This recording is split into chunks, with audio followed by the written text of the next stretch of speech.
ഏട്ടാ, ഏട്ടാ. ആ മോളെ, ഇങ്ങനെ ഓടി വല്ല തട്ടിത്തടഞ്ഞ് വീഴും. ആ, ഏട്ടൻ ഇവിടെ വന്നിരിക്കുക. എത്ര ദിവസമാന്ന് വെച്ചിട്ടാ ഏട്ടാ? എൻ്റെ പ്രൈവറ്റ് കമ്പനിയാ, ഏട്ടനറിയാലോ.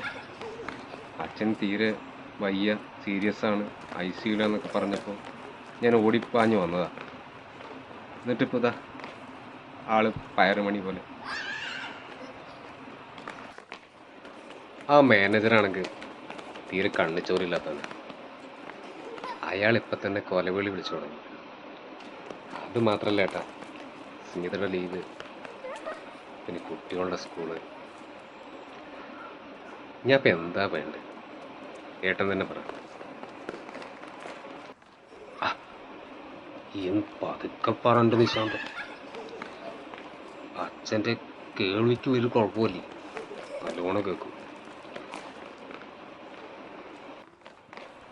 വാ, ഇവിടെ വന്നിരിക്കും, സമാധാനപ്പെടും.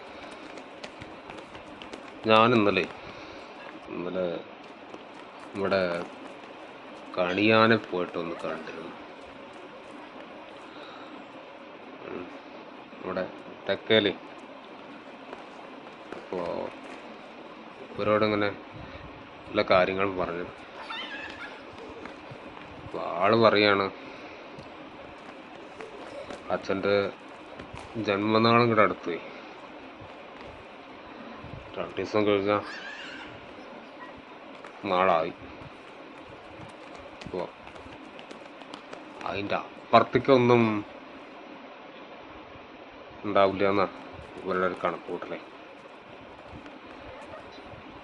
ആള് പറഞ്ഞാൽ പിന്നെ അച്ചട്ട.